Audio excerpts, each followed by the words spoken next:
Hello everyone, Richard here at Calvin Wazoo, where we're not going to take you, never did, and never will. I got my copy in the mail of the latest car seat headrest release, The Scholars, and I've been listening to it, and wow, it's hard to put into words, but I found some. And as I was thinking about making this video, I realized, man, I could get in way over my head here right from the start. In fact, I've bookmarked some other reaction videos. I haven't watched any of them yet, though. I didn't want what other people were saying to influence my reaction as I listened to the music.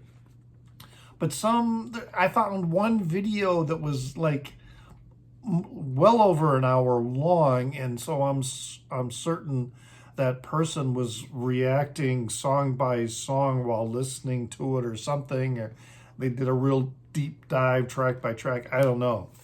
I almost started doing that as I was jotting down my reactions to this, I'm going to say it again, amazing, phenomenal recording. And then I was like, I had to stop myself because even with this, I'm already at 2 minutes here with this introduction.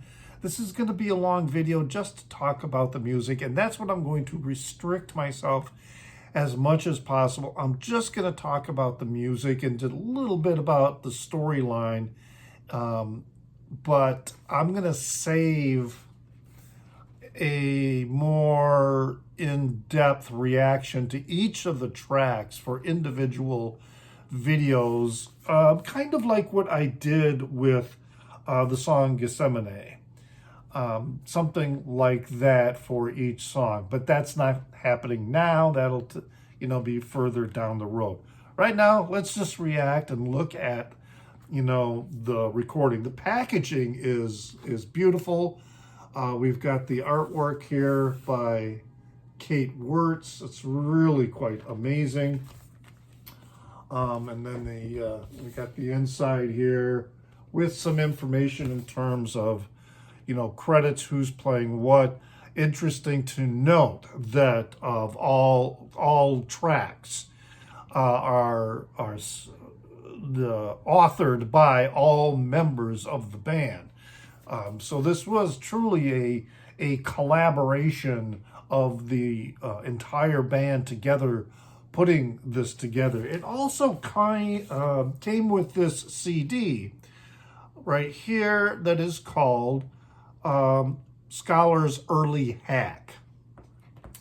And I'll talk a little bit about it at the end of this video, but it was really interesting because it does, in fact, have some melodic lines and some parts that were eventually found their way into the finished product of the Scholars. So I can, recognize them. But, in a way, this particular recording, which is kind of like an outtakes or just extra stuff, early recording sessions and things like that, it really can stand on its own as an individual release. I picked up the special edition with the color variants, and which are numbered, so you can see that this is the one that I received, and the color variant of the vinyl. It's really quite pretty. This is the second LP with the this pink transparent kind of splatter going on. The weird thing about vinyl like this is that there are no two copies alike. When the different vinyl color is being mixed together and then pressed, it's going to come out different with each individual album being pressed. So I did see some comments by some people that were expressing disappointment over their particular copy in the color variant. This is the first record with sides A and B. It's the green. So you can say, yeah, mine doesn't have a whole lot of the splotches in it or whatever, like the pink one did. Love the labels on this as well. So it also comes with this booklet that has not only the lyrics, but also these, these paragraphs that are describing the storyline, which made me think of the album by the Pretty Things, S.F. Sorrow, which is another rock opera, perhaps one of the very first rock operas. I think it predates Tommy. I'd have to double check on that. I might be wrong. Usually am. But anyway, so yeah, this has kind of the same thing. So it's a really valuable, to me, addition to the content, and it's beautiful. Really nice, colorful stock paper, again with some, amazing artwork by Kate Wirtz that's reflective of the storyline. The beginning here, it says, the scholars translated and adapted from an unfinished and unpublished poem written by my great-great-great-great-grandfather, the Archbishop Guillermo Guadalupe del Toledo. Yes, it's really interesting on that. There are, and there's some explanation of some of the characters. I mean, again, just fantastic artwork. And there are references and character names that call to the Canterbury Tales, Chaucer's Canterbury Tales. We're talking from like the 14th century, and ancient Greek mythology. And then there's also biblical references. And it's lyrically, it's just densely packed with a lot. And that's why I decided hey, I can't do this in this overall video. I'm just going to try in as much as possible to stick with the music and with the recording itself, which I must say sounds amazing. Really, really great production value here. There were only a couple spots where I felt like, oh, I wish I could hear the keyboards a little bit more or something like that. But by and large, it's a really solid recording, and the production is magnificent. It's rich and textured, and it's dense in places where it should be. It has a real, meaty feel to the recording. I mean, in terms of audio, it's interesting that I'm using these types of descriptive terms, that it's meaty, because yeah, it's music that you can really bite and chew into. That's the best way for me, I think, to describe it. And again, just the artwork is just really quite incredible. So in terms of what I read before that was on the Car Seat Headrest YouTube page, it was mentioned that this was a rock opera in the tradition of the Who's Tommy and also David Bowie's Ziggy Stardust and the Spiders from Mars. So initially I kind of went into thinking that, there was that kind of influence musically was going to happen. And no, their music draws upon a lot of influences, that include The Who, that include David Bowie, but that include, the Beatles, the Beach Boys. There are lots of musical influences in Car Seat Headrest's work, and in particular, a lot of what Will Toledo did on his own. More so, the notion of referencing Tommy and Ziggy Stardust is more of a thematic presentation.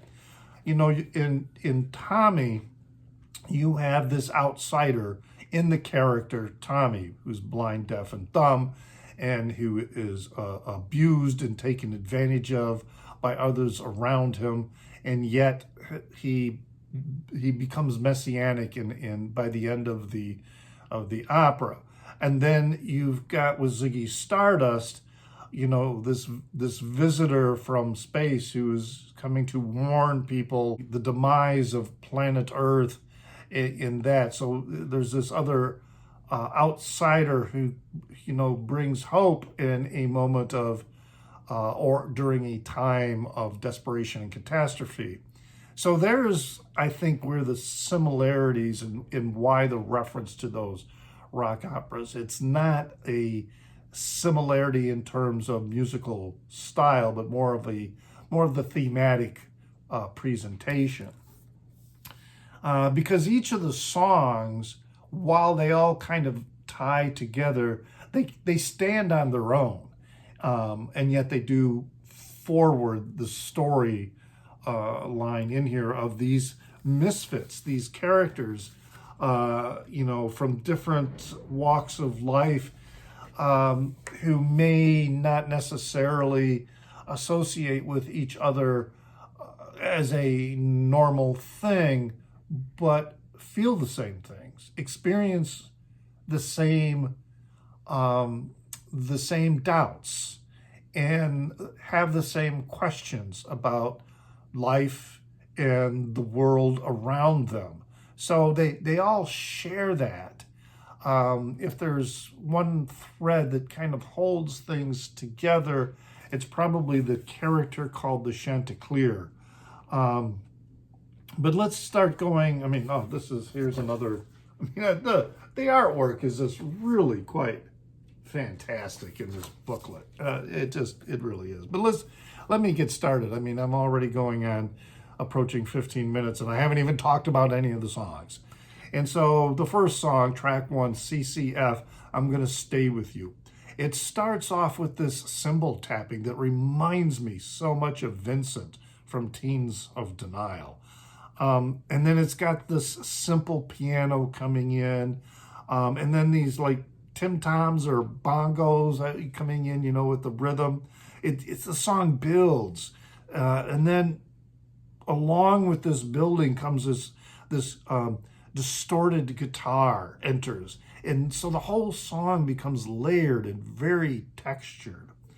And then we get these words both in Spanish and French that are uttered by the Chanticleer, the character of the Chanticleer, which goes back to Chaucer in the Canterbury Tales, from the particular one, The Nun's Priest's Tale, which was, and the Chanticleer was a bragging rooster. So we've got this Spanish at the beginning, regalada llaga, which translates to gifted wound. And then you have diente del coyote, coyote tooth. Okay, so this gifted wounded coyote tooth, or a wounded coyote without a tooth that's being gifted, you know. And then you have French coming after that with Je habois 4,000 ans. My French is terrible, which translates to play the oboe for 4,000 years, you know. And now I realize, okay, I start thinking about this is taking place at this fictional university called Parnassus, which is a fresco by Raphael, and it's also a mountain in Greece. And then I'm going, oh my God, I'm diving too deep into the song already. Okay, see, the songs, musically, the songs are all wonderful, but they're dense lyrically. And there's a lot going on.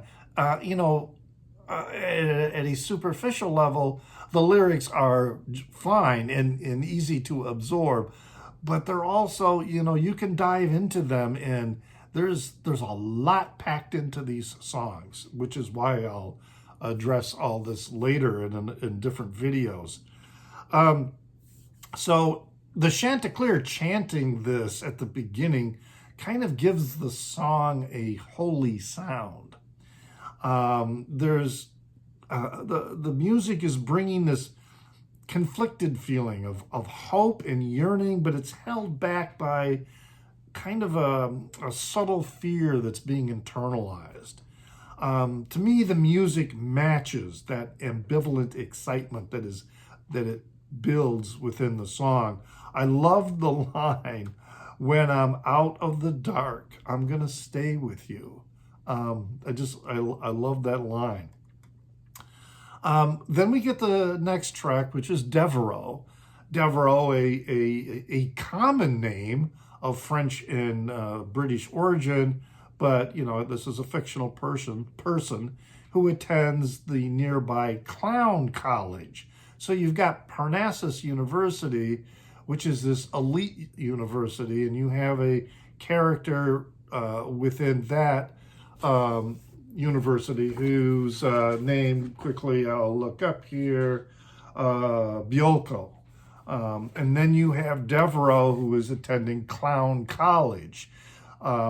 So he's attending a college perhaps more suited to for the hoi polloi, yet he feels the same anxieties and doubt. And that's what we hear in this song titled Devereaux. The song is more basic rock rhythm, got a really good melody, and it builds to this anthemic bridge, and then it settles back down into a really nice groove. To me, it's a supremely fulfilling song. But as I say, so we've got these two, one an elite university, another one the clown college. Yet the students or the people at each of these places, while separated perhaps by class, they experience the same doubts in life. Then we have Lady Gay Approximately, which is track number 3. I love the acoustic guitar in this. It's got a very folky feel, which makes sense because Lady Gay Approximately is also a Joan Baez song. And Lady Gay, it's a euphemism for lesbian. So the song has this sense of eloquent despair and regret and longing, because Lady Gay is a mother to, is it Biolco? Is that who? I'm trying to avoid getting too deep into, no, it's the Chanticleer, okay? Oh, Mallory. Mallory is the character who has been an outcast from his family for years, it appears. And then, because he's joined this sort of a counterculture community, but then he comes back because he hasn't seen his parents in so long. And so he's speaking with his mother. And so there's this regret on both sides, regret perhaps from Mallory not staying in communication with his parents, but then there's also the regret experienced by his mother, because she initially forced him to be outcast because she couldn't accept him the way he was. But now she's pleading to him to be himself. So the song has this beautiful sense of, as I say, despair, regret, and longing. She wants her son to be himself and be happy. You're my son. You're not dead. Which is a very powerful line, because for many, not just gay children, when they express their differences to their parents, oftentimes, too often, there is a parent that responds with, "You're dead to me." And it kind of implies that perhaps Lady Gay said this to her son, and she regrets that. Getting a little too much into the meaning or the interpretation of the song. But then we get to track 4, which is called The Catastrophe. Good luck with that, man. And again, I love the acoustic guitar during the intro. It's just sets the right mood and pace. It's got this very buoyant beat, and then we get this like guitar, I think you would call it an arpeggio, or they go da da da da da da da da da da da da. All right, which actually comes from a track here on the Scholar's early hack. So it's got this rocking, danceable beat to it. It's in the storyline within it is it's a band on tour playing all these one-night stands. Couple really great lines in here. I've driven through the desert of irony. Gotta love that. And then bone dry bones in American towns. It gets repeated. I just love that. There's a cynical edge in this song, but it ends with excitement and hope. Then we get to track 5 called Equals. This begins with a dark, foreboding beat. The melody is reminiscent of the song Devereaux. And then we have Perimenes is the character in the song. And Perimenes was a knight of King Arthur lore. And so we have both Biolco and Perimenes, and they're both outcasts. And Perimenes is pleading for support because he's accused of stealing something. And he's pleading for support from Biolco. And he's kind of ambivalent about providing that support. It's close to a betrayal. But then they reach this tentative resolution, recognizing each other's flaws. Wonderful, wonderful track. And musically very, very engaging. Then we get to track 6, which is Gethsemane. Now, I've already done a video that took a deep dive into Gethsemane. One of the comments that I made in that video was that I couldn't assess the sound quality because I was listening to it on YouTube. But the sound and the production is outstanding. This is where I would kind of get that feel. It's thick and powerful. There's this very powerful inertia behind the music. And it's suitable for this battle of egos that is going on within the storyline. And Will's voice at times achieves this pleading wail that is chilling and intense. Really quite amazing. So moving on to track 7 called Reality. It's almost like a static-like rhythmic start to it. And then the song becomes very contemplative and melancholy. And Ethan Ives sings the character Artemis. And his voice has this perfect tentativeness. He does a fantastic job of singing with this both uncertainty and strength. And he slips so easily into falsetto. It's just really amazing, really, really fantastic. I thought that this is really great. Artemis, by the way, is a Greek goddess. She was the Greek goddess of wild animals. And she appeared in track 4 also of the song The Catastrophe. Then Will comes in as the Chanticleer's ghost. The Chanticleer has apparently died. So lyrically, this entire song is epic and beautiful. It's got some distorted guitar coming in right after Will's part, and that is searing and visceral. God, it's just really, really good. And then the climax is followed by this beautiful acoustic guitar. All right, reminiscent of Genesis from Foxtrot. Just gorgeous in its sound. Then we come to Planet Desperation, which is track 8. It's got this piano opening, and the tone tells you right away that this song is dark. Then we have Hyacinth, the character Hyacinth, who is the dean at Parnassus, who has been poisoned.